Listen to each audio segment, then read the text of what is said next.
Good morning, everyone. It's great to see you. It's great to see the Zendo. I miss being with you. And today I wanted to share my experience with the American Zen Teachers Association meeting, partly because um, it situates us in a sort of a larger cultural moment of Zen, and because it was a great opportunity for sharing and learning from each other. So, um, and I also want to really express my gratitude for the board for providing funding for this trip and for what I can bring back to share with you, which is what I hope to do today. So, um, so I'll give you a little bit of background about the American Zen Teachers Association, and then I'll talk about the meeting itself. Um, Most people don't know about this organization. It's very unlike any other professional association or organization I've ever been part of. So I'll read you what they say they are from the website, and this is how they've managed themselves. It says the American Zen Teachers Association is a peer group organization of ordained and lay Zen Buddhist teachers.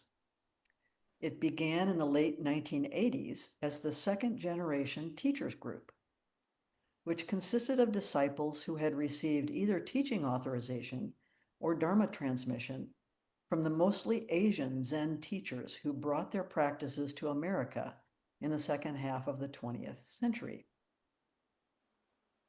These second generation disciples were all teaching independently in the United States and were of European ancestry. The first meetings of the AZTA were attended by a dozen or so people, male and female, which was itself already a departure from most of the traditions they had trained in. Over the years, first generation Asian teachers gave transmission to and authorized more and more disciples, and these disciples have given transmission to and authorized their own disciples. Subsequently, the AZTA has grown to more than 200 members, with as many as possible regularly attending our annual meetings. AZTA members serve sanghas ranging from a dozen or so people who meet and practice in members' homes or area churches to those composed of 300 or 400 members who meet and practice in large temples and monasteries. So that's their description. It's unlike any other organization I've been part of because it is strictly a peer group organization. It doesn't have an organizational structure to speak of. It's very collegial. These people meet to have very open and frank and candid discussions about their students, about their centers, about how they can improve things, about how American Zen is changing. So it's very lively. It's very intimate in a way. So there were about 21 people came to this particular meeting. And I had several reasons for attending. First of all, of course, I wanted to connect with peers and hear what they were doing with their sanghas and learn what is working well for them.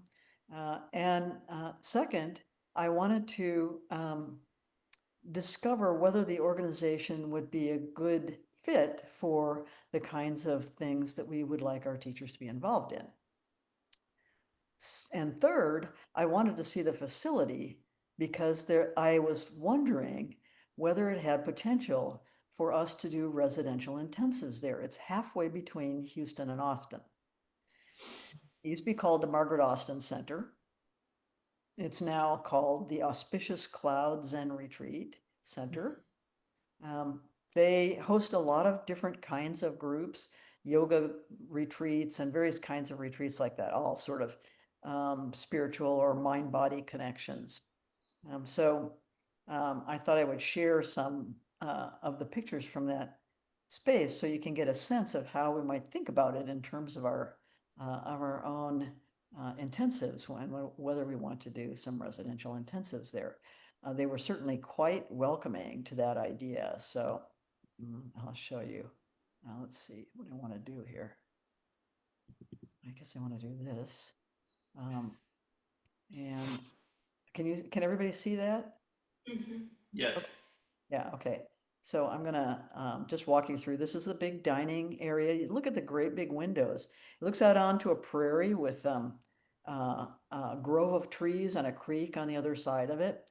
It's right in the middle of 40 acres. And itself, the little area that's developed there is about 5 acres. This is the kitchen. It's got a nice big dish room. It's well appointed.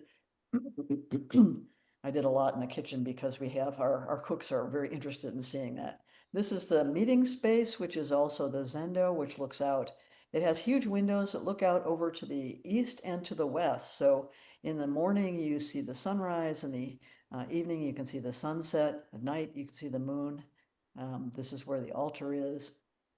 So it's quite a beautiful facility, very well equipped. There's very little Wi-Fi there, fortunately. Um, Pretty much have to abandon all hope of staying connected. This is the Zendo the building. It's quite an unusual architecture. Um, there's a little picnic area out there looking out onto the prairie. Let's see. This is the altar. They have a Kuan Yin on the altar. Very, very beautiful Kuan Yin, which the previous owners had left for them. So this is the vistas are just huge and, classic big sky country.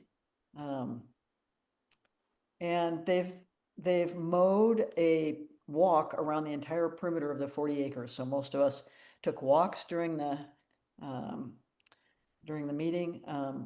This is where it's sort of the building where you enter, and there's some beds there, and also a teacher's apartment and a teacher's suite. So so that's it's ideally set up for us. It was built as a Buddhist retreat center originally, so everything is there that you would need. That's let's see, that's the dogs. We visited a nearby garden center. John Ferry, an artist, created on about 40 acres there, and he was very taken with the the flowers and trees and plants that he encountered in Mexico. And so he started bringing them back. And this is in the 70s. Started bringing back seeds and plants and creating this massive garden, which is just really, really beautiful. So we visited that. Um, anyway, that gives you some sense of where we were. Um, and and how kind of accommodating the facilities are. They're not luxurious. There's not a massage center or anything like that, but I can tell you I saw this facility about maybe 10 years ago. And Flint and I were thinking about it as a place that we might do intensives, but it was in such disrepair. I said to him, I can't really advocate for it. The the porch was falling apart. The buildings were in terrible shape. The people were struggling to keep it up, but they just couldn't manage it. And I think with the pandemic and everything, really for a lot of places just sealed their doom. So Galen and the Houston Zen Center have taken it over. They've actually purchased it, and they're in the middle of a really ambitious development project there, which is a long-term project. But for the near term, they've completely renovated the buildings and the infrastructures, the electrical, the plumbing, and all of that. It's a huge effort. The song is out there all the time doing things. They're in the middle of a prairie restoration project. So they're removing invasive species, they're planting, and they're cleaning up the creek and doing a lot of like restoration of the prairie area. Now, 40 acres is a lot of land. So this is a big project and they're working on it pretty hard. Galen is a force of nature. I don't understand how she does the things that she does. But in that environment, your mind becomes really expansive and it opens a kind of sense of wonder. As we know from our previous residential intensives, there's something about that time away that is so restorative. So, and this is a very convenient location for us to travel to. And all of the, unlike with Lotus Lake, where we had to bring every single pot, pan, ladle, and spoon we needed, all of that is completely there. They had a wonderful Tenzo named Royce and his assistant. And they did just a tremendous job of feeding us. But it was beautiful to eat in that dining hall overlooking the prairie and those great big windows. Lots of space in the schedule for thinking and walking and processing what we were hearing. Let's see what else I want to say about this. Um, they can house about 50 people. So it's plenty big enough for our purposes. And let's see, I think there were about 21 people there and it felt extremely spacious. Um, Galen was an incredibly gracious and kind host. Rosemarie? I was just going to ask what the sleeping areas were like. Oh, I'll show you. Okay, great. Thank you. Hold on a second. Let me get the photos back up and share the screen of the photos because that's that was the first thing I took photos of, but I didn't know if it'd be that interesting to people. Um, Maybe it is, like you never know. Um, I'm scrolling back to that point and then I'm going to share my screen with you. Um, uh, there's a bunkhouse. There's the big building that's called the box, which is where the kitchen and the dining room are. There's that entry building that's got also some spaces in it. I'll show this. Oh, first I'm going to share with you something that that's in the Houston airport that just I had to take a picture of it.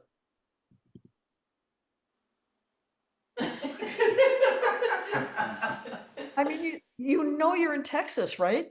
What could this possibly be? What does he test So for? it just made me laugh so hard. I thought, well, we're not in Chicago anymore, obviously.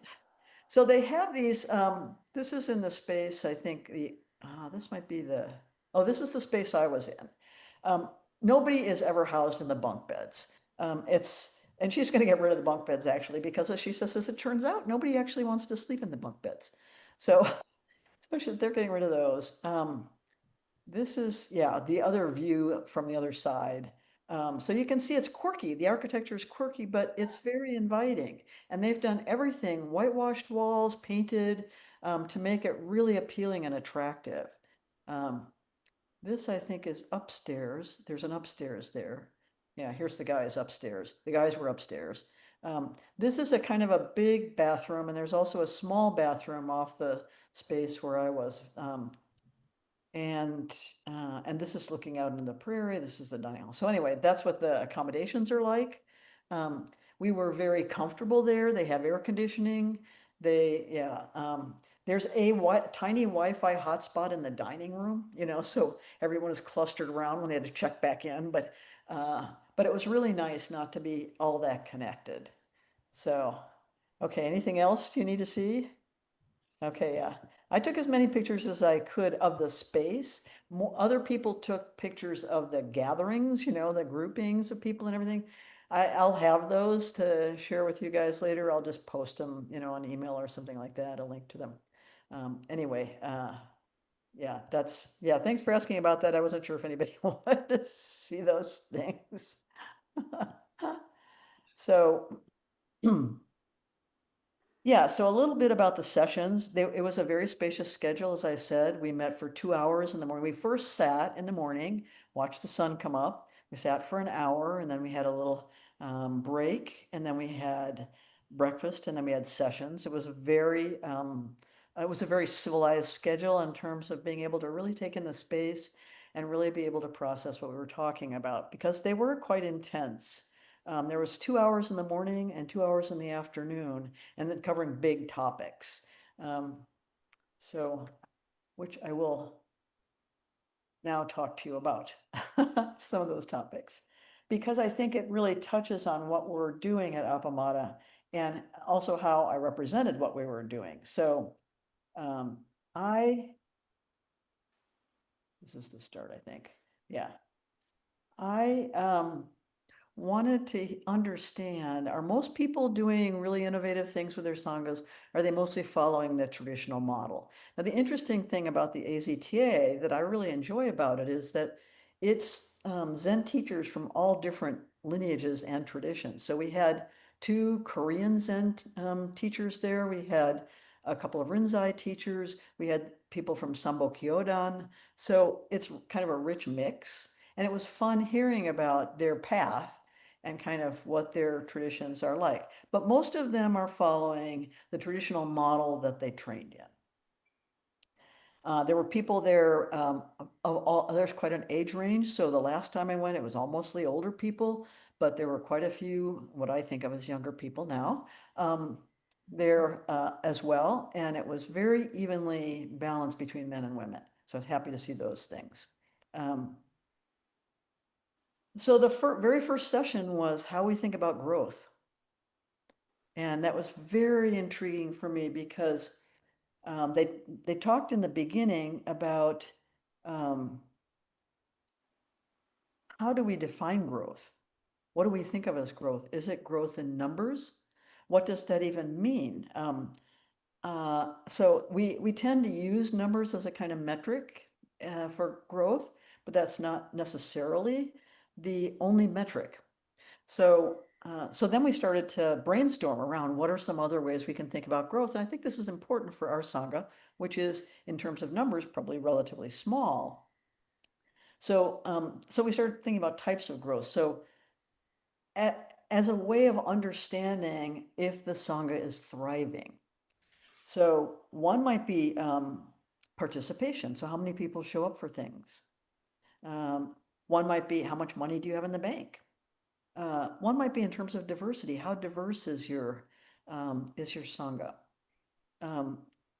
Another way that was mentioned was, are new people coming and are we retaining them? Are young people coming? Are people personally becoming dedicated to the Sangha? In some places, they think in terms of numbers of residents, so where they have a residential center. Is there interest in studying the Dharma? Are classes and study groups filling up? We might think of growth in terms of the variety of offerings. At Appamada, we have quite a wide variety of offerings. So that's one way to think about it. Also, growth in skills, that is, are people stepping up into roles, and do we have more people learning new roles? The numbers of people who are taking the precepts and taking vows, that was another kind of measure. The number of creative ideas that we're fostering in the Sangha, which I thought was an interesting way to think about growth, right?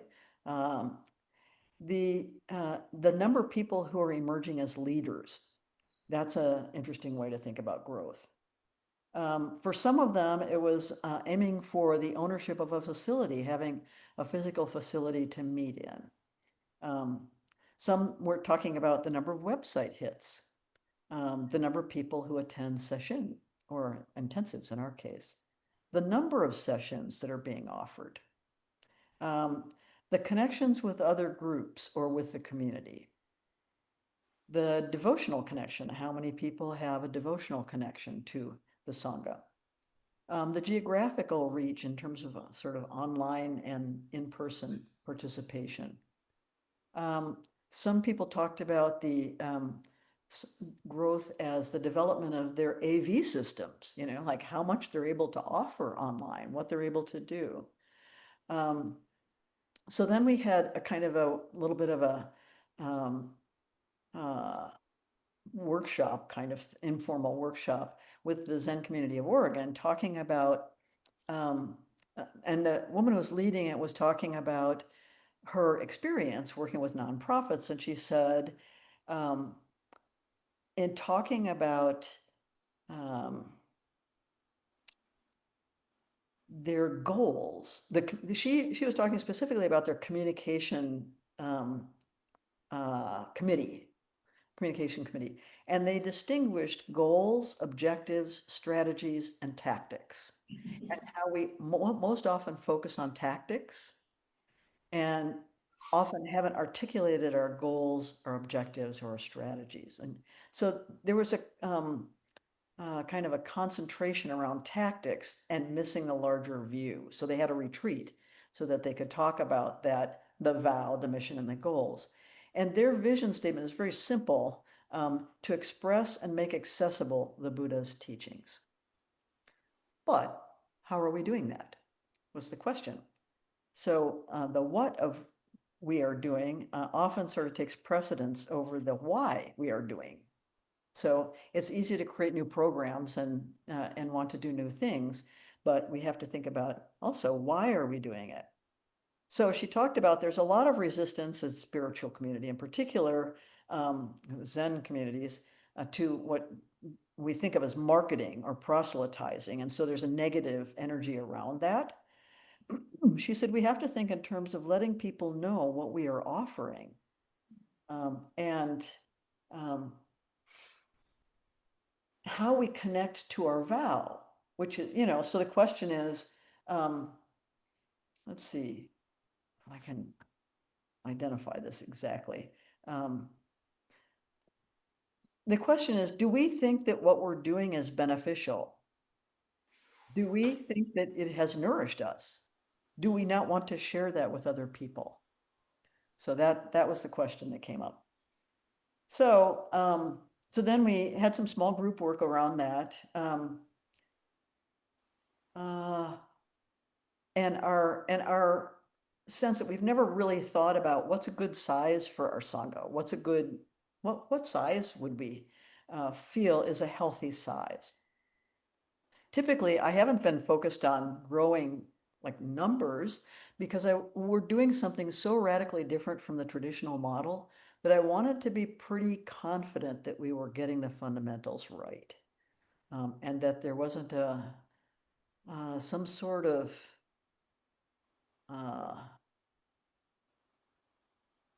move that would take us astray from the fundamental principles of Zen. So, and we know how much help this can be for people because people tell us this all the time. So that's the question, how we enlarge the sphere of people who know about what we're doing so that it becomes available for them. Okay. That, and they had different ideas about that. I I was really taken with a Korean teacher who said her teacher, who was one of the very first Korean Zen teachers in America, she met up with him in the 70s. Her boyfriend was interested in Zen, and she was with her boyfriend, and so they were in some open space, some plaza or something, and they saw a flyer that just said learn meditation. And then they had little tabs that you could tear off. And her boyfriend says, tear off that tab. And so it's got a phone number on it. So she does. So they go back and he says, call that number and see what they're doing. So calls, she calls the number and she says, we saw your flyer, are you teaching meditation? And the voice at the other end said, come at 5 a.m. And so she said, okay. So then he hung up on her. And so she turns to her boyfriend. He says, come at 5 a.m. And her boyfriend says, where? And she says, well, he didn't say. And he says to her, call him back. So she calls him back and she says, where? And he says, apartment 2B. And he gives her an address. And he hangs up. And boyfriend says, well, what exactly does he mean? What are we supposed to, how long are we there? What are we supposed to do? Call him back. So they have this back and forth. And finally she discovers that they're to go to this apartment at 5 o'clock in the morning until 11. What are they going to do? Sitting. Okay. They go. They sit from 5 o'clock in the morning until 11 with this team. And somehow they get connected to the teacher. The boyfriend falls away, but she stays with them. It turns out he has a gift for real estate. So he starts buying property. Now, the Korean Buddhist community is very generous. So they're providing funding to buy up these properties, which he turns around and sells at enormous profits. So she said, money isn't really an issue for us. We're actually quite rich, which is something I have never heard a Zen teacher say. So I was just so intrigued. One of his students decided to get a real estate license so that she could help in this endeavor. And he had been born in poverty himself in Korea, and he was very, very interested in making money for the community. And he did. So that was such a different model, so I kind of captivated by that. So part of this, very fertile kinds of conversations is just discovering a completely different perspectives on what to do when you're with a Sangha. So, but their practice schedule is grueling, really, truly grueling. They start at 5 in the morning, and I think they end up at 10 or 11 o'clock at night, with very few breaks. And um, so I was kind of intrigued. I mean, there she was, a young girl. She was like 19 years old, sitting there, in some guy's apartment for 6 hours, just doing nothing but sitting. And I said, well, did you get up and walk or anything? And she said, no, we did not get up. So anyway, what I talked about in terms of growth, which is what I am observing, was entirely different. I said, I think we also have to consider growth as recovery from the trauma of the pandemic, the spiritual and social bonds that got broken in that way, and the loss of trust that people had in each other, and how much we have worked really hard to try and restore those bonds, which just seemed natural and automatic before the pandemic, right? Uh, so, so growth to me is seeing that fabric, that social fabric of the Sangha being gradually restored. It's taken a long time, but I see good signs, right? I see good signs of that happening.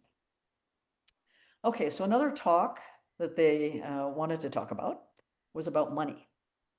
And it was very interesting to hear the range of perspectives. Nobody makes any decisions at these meetings. They just hear the wide variety of ways that people are thinking about this. So the question was, are we taking care of the next generation? How are we sustaining teachers? So I talked to them a little bit about the scarcity mentality and about Lynn Twist and Sendil Mullane Nathan, who is the author of Scarcity. And we talked about growth as in terms of financial growth, as the fruit of doing things that are healthy, but also growth as a way to prevent burnout. If we don't have enough support, and if we don't have enough participation in the leadership, then teachers burn out. And so Galen said growth is not equal to health. So we have to think about replenishment and care for our teachers as well. But we are wanting to spread the Dharma, and we do want to make the Dharma accessible to anyone who wants it. And so they talked quite a bit about the distinction between the living world versus capitalism as the metaphor we use for growth. And I thought that was a nice way to think about it. Growth in the living world is very different from what the capitalist model is of endless expansion. So Galen talked about the strong financial base that you need to borrow from banks if you're going to buy a property or if you're going to invest in the ways that the Korean teachers were doing. The banks prefer 300 plus members who are donors before they want to give a loan. So that's of the banker's view, right? So then we talked about how growth offers a chance for livelihood for our teacher. You need to be big enough to support a teacher and a family with reasonable livelihood. There were two different models, two different points of view about this. One, the nut you have to meet for supporting the Sangha, and then what is provided for teachers. So the two models are the teacher fully supported by the Sangha and has no outside employment. This tends to happen more where there are monasteries. And the teachers are sort of also running the monastery kind of. But the other model is the model that priests work out in the world, and that way they're supporting themselves, but they're also receiving some support from the Sangha. So that's, and there were two very good and cogent arguments for both of those positions. The question I had is, what are we expecting teachers to sacrifice in the service of the Buddha, the Dharma, and the Sangha? What is it that they need to give up in order to step into a role like this? So one of the arguments was that the teacher should be a profession that's paid for, because otherwise people can only become teachers if they have independent means. So that's a kind of a class distinction, right? So if people are, um, really living a kind of monastic life and they don't have another source of income, then the path to becoming a teacher is kind of closed for them. Um, so, um, so that's the argument for making it a profession, and the argument for making it people operating in the world is we're a householder Sangha. We want the teachers, we want to represent the teaching path as available to householders, and not not some special status that's removed from the life of a householder. So those are the, I think, two key arguments, which nobody came to any conclusions about anything. It's just like, these are two ways of thinking about this issue. And we can talk about this as a Sangha. um, okay, then people talked about the things that they're doing that bring people in. Uh, and it's a wide variety of things, some of which we're doing already, like invitations to volunteer in the garden. People come and bring friends and family and so forth. I know they're doing that out there at Auspicious Cloud. Some sanghas have like a music night, and it's either musicians from the sangha or they come together and make music. There's one sangha that gives a jazz concert every summer, and they have sangha members who play in jazz groups, I guess, and they bring them in and they do a jazz concert. They have a big party. It's a lot of, there's food and everything, and so it kind of it's also kind of a fundraiser for them. They said food events always bring people out. They invite people to take the Dharma seat early to give talks with coaching from the teachers. Maybe after 3 years, after they've taken the precepts, and after about 3 years. There's a lot of talk about empowering people earlier, so that they're not in their 80s when they become teachers. And there was a lot about close attention to membership. So when people come for orientation, they send a welcome email with a copy of the chant book, and they affirm that they really want to have a relationship. They follow up. They have they had a newsletter where new members are spotlighted. They get people into and they contact them frequently. They'll say, you have any questions? How's your practice going? And they do that by email. Another group has a choir, and then they'll have an evening sing-along with the Sangha. They've set a lot of the chants to music. So because they have musical folks in the Sangha who wanted to do that. They taught, we also do have a monthly potluck. They talked about a designated role, like a timekeeper role or a monitor, which is the greeter role. So that's a role that people get trained for, that they actually, are assigned to in the same way that a timekeeper is assigned. So is this making sense so far? Is it too rambling? Is it too, this makes sense? Yeah, this gave us a lot to think about, and I was really glad for the spaces in the schedule, because I was really thinking about this hard.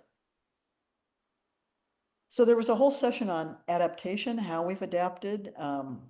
And I talked a little bit about the difference between changes that you make that are provisional and temporary and not passed on, versus adaptation, which is enduring changes in the form or structure or function that are baked into the organism or the system and handed down then to the next, like this is what we would hand down.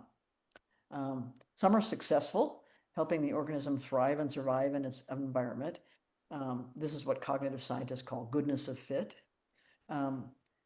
Some take pretty big leaps and pretty big liberties. I was thinking about Jundo ordaining an AI, which has been pretty universally panned. The use of psychedelics to achieve peak spiritual experiences and spiritual tourism, things like that, where people are focused on their individual experience and less, I would think, I feel like less attuned to their vow in the Sangha.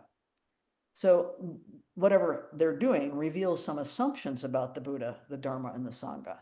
So the guy who ordained the AI and then challenged the associations, saying this AI can give answers as good as any teacher.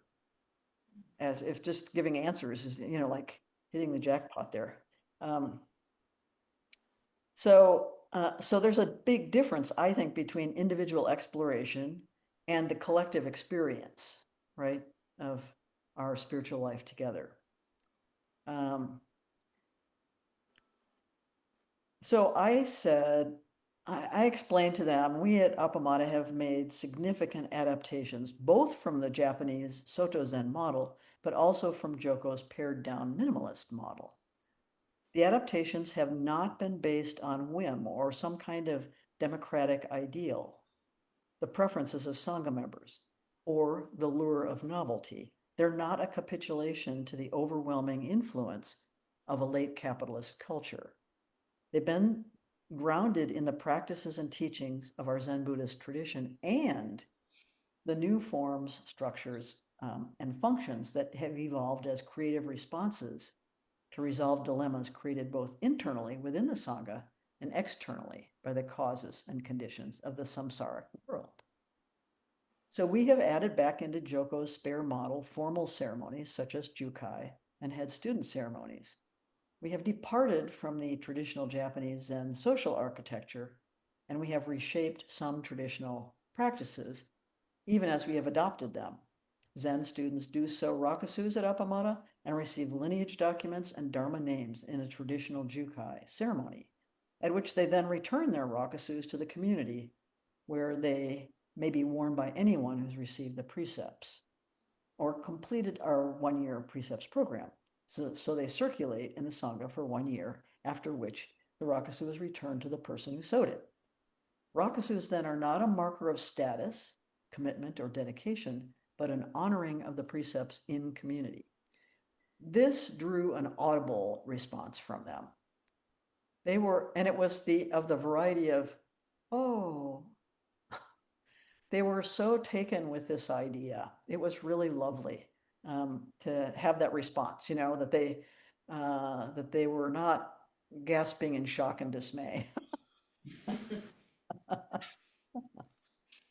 So there were some nice practices that I sort of made some notes about.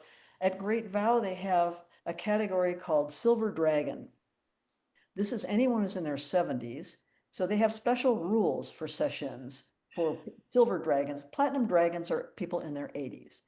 So silver dragons have the liberty to come a little late in the morning and to go to bed a little early. So they don't have to stay for the late night sessions. The 80s folks can just come and go as they please during session. So I thought that was pretty funny. And let's see. So there were some risks and challenges that people talked about. And one of the risks that I thought that really struck me was the risk of the not carrying forward the spirit of awakening versus the sense of community in which we want to feel better and we seek comfort and self-improvement. So there's some challenges there, right? We need to stay connected to our deep mission of waking up together as well as growing up together. That just sort of connected with me. There was a whole session talking about trauma-informed teaching, and people who are neurodiverse, for example.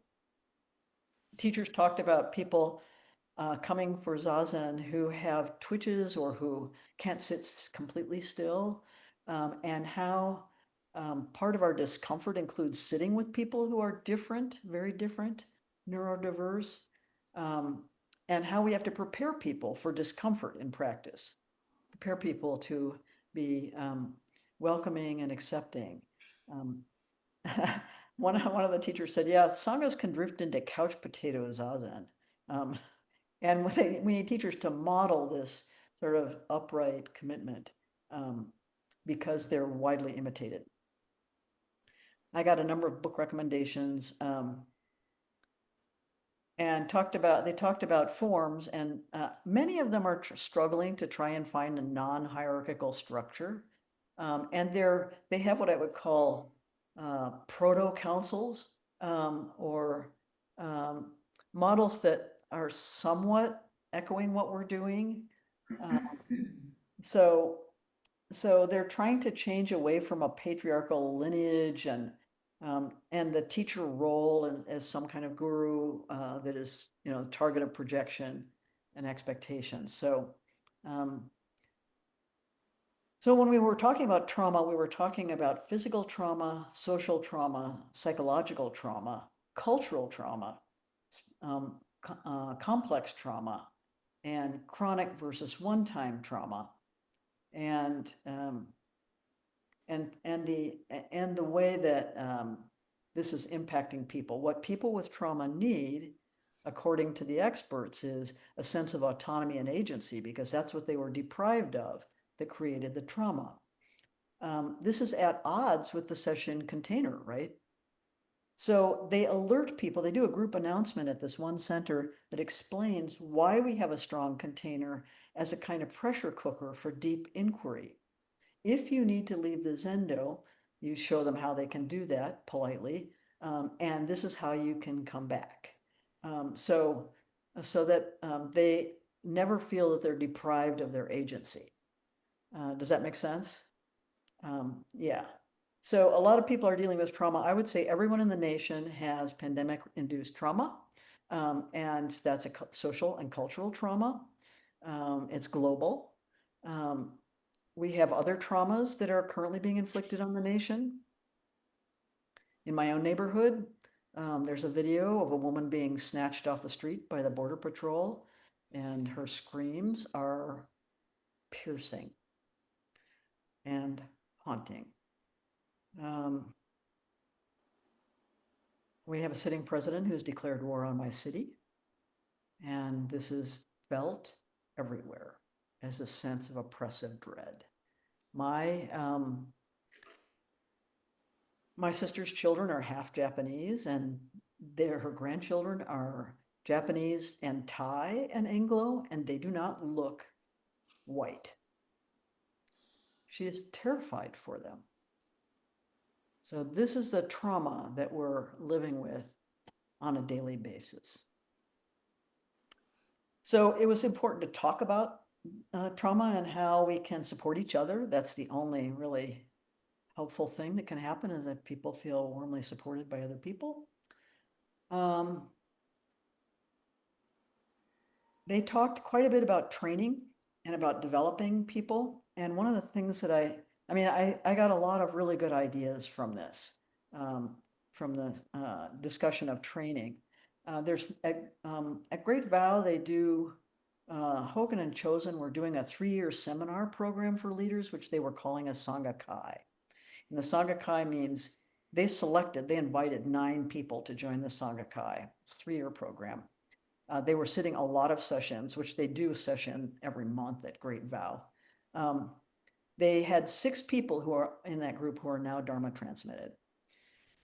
They would have a quarterly meeting, 2.5 days every quarter, where each one of them would give a 1.5-hour presentation of the Dharma or topics that related to Zen. And then Hogan and Chosen peppered them with questions. And then they had monthly meetings for 1 hour individually with Hogan. So this was quite a rigorous model. And I was thinking about, we have to really be thinking about how we support the training of our emerging teachers. Many of them do a koan curriculum, which is another whole model. That's more in the Rinzai tradition. One thing that I thought was interesting was shared dokusan, or shared practice discussion, where they would sit side by side with the teacher doing practice discussion, and they would and the teacher would sometimes hand over something to them to do with the student who was in front of them, and they gradually would assume more and more of that responsibility under the teacher's gaze, and then they would be debriefed after, which I thought was a very interesting model. We haven't tried to do that. They also have a kind of dual teacher inquiry that they do. And I thought that was very interesting. Uh, so that the person presenting a question can present it to either one or both of the teachers. They can respond together or individually. Let's see. They did talk about you need a very, very long time for discernment, typically 20 years to Dharma transmission. And I was talking to Galen about this, and I'm like, I don't have 20 years, and the Sangha doesn't have 20 years to wait around, for someone to really assume such an important role. And she said, we have to move things. We're going to just have to shift things so that teachers can get entrusted much earlier in their careers, and before the teacher who's entrusting them is too old to be of any value. So they also talked about alternate routes for serving beyond teaching roles. So most of them had some interesting ideas about these alternate routes. Um, the Korean teacher said that Sung San created ladders with much more structure, and he was reacting to his teacher, who was totally unstructured. So, so you can see how these things evolve as a response to what you've learned and what you think is, well, um, uh, she felt that some teachers are a little too quick to form teachers, and this has led to some disasters. Certainly in every one of the lineages or traditions that's happened. Um, and they talked a lot about character development, which does take a long time. I mean, you need a lot of life experience to really develop depth of character. Um, one of the teachers said there are many people who have a bright light, but they don't have teaching capacities. So they have different ways in different sanghas.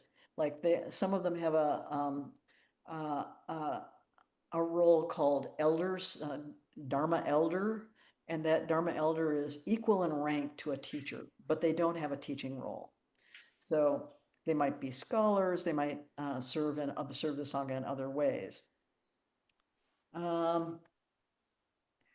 Yeah, they were talking at ZCLA, they have a teacher path, a stewardship path, that is stewardship of the Sangha, a lay path, an in the world path where you're working out in the world and with the Dharma, and an ecologist path. So I thought that was kind of interesting that these paths are defined paths and have a recognition associated with them, a leadership recognition. Um, so there were a bunch of those kinds of things. So finally, we talked a little bit about some of the challenges that we're facing with our sanghas. First of all, people are getting the Dharma from everywhere, and that creates a kind of sometimes scattershot way of practicing and studying. People seem to be doing less sessions across the board. Um, there's a negative sense of hierarchy that sometimes works against those people who are using traditional models. So there's resistance to hierarchy. And then if you're in a hierarchical model, that makes it really challenging.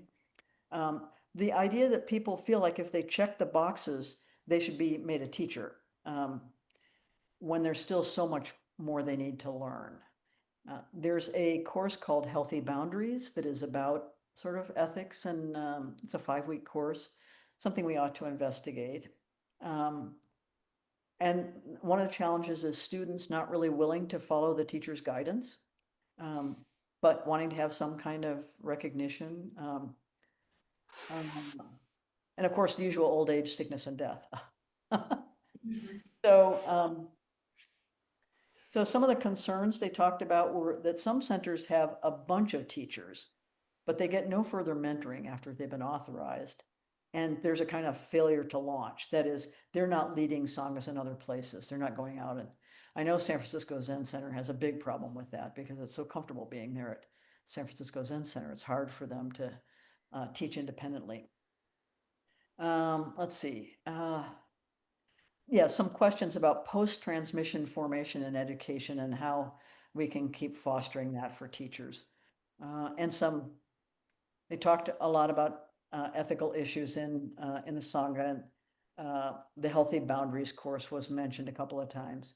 There is also something that might interest Sangha members at Appamada is there is something called a Zen Learners Association, and it's for Zen students. And it's at zen-learners-association.org. So it's specifically designed to bring Zen students together. I think it's probably a pretty good idea for people to sort of figure out if a teacher's misbehaving or, have some support and some colleagues from other places who are not necessarily in their own Sangha. So, okay, the 2026 gathering is going to be in Vermont.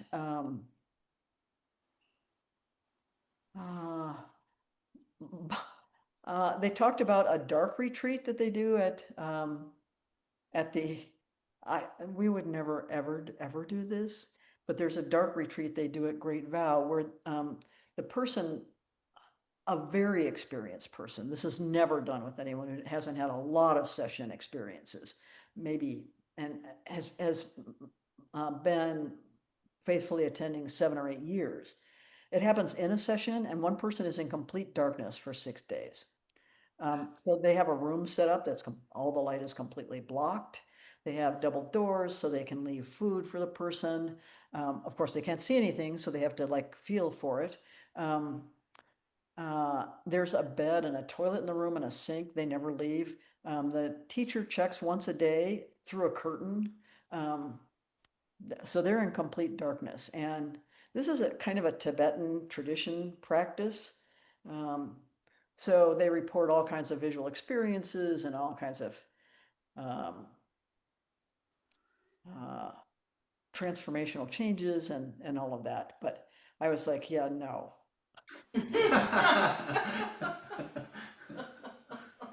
I wouldn't do it. I wouldn't inflict it on anyone else. That was just me. It sounds like solitary confinement. I know, it's that kind of thing, right? So, so one of the teachers talked about the very first encounter they have with a student in practice discussion. They say this: Zen will not solve your problem in the usual sense. And they keep a list of services for people struggling with various issues. And they have it posted on their website. They have a handout that they give people, and they have it right there in practice discussion, so they can so that they can talk with them about that.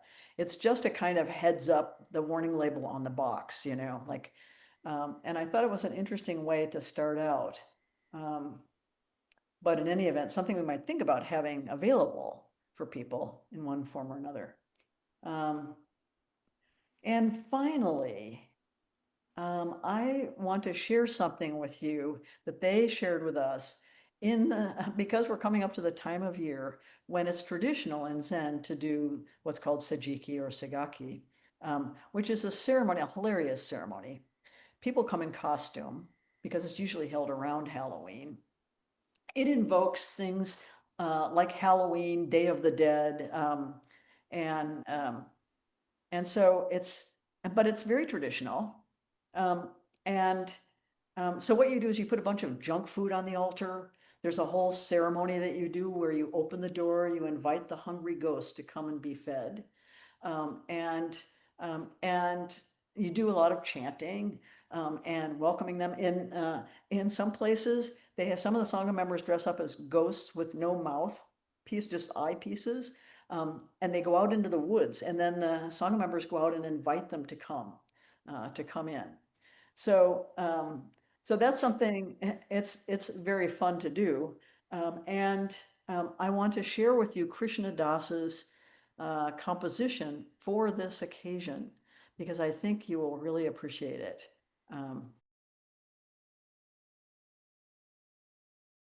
calling out to hungry hearts everywhere through endless time. You who wander, you who thirst, I offer you this body mind, calling out to hungry spirits everywhere through endless time, calling out to hungry hearts, all the lost and the left behind. Gather around and share this meal, your joy and your sorrow, I make it mine.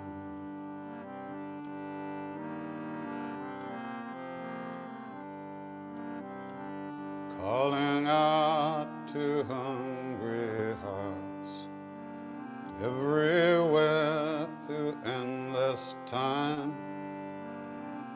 You who wander, you who thirst, I offer you this body mind, calling out to hungry spirits everywhere through endless time, calling out to hungry hearts, all the lost and the left behind.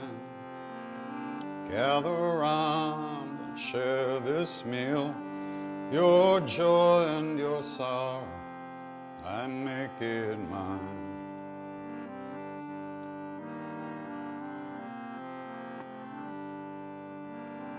Calling out to hungry hearts everywhere through endless time.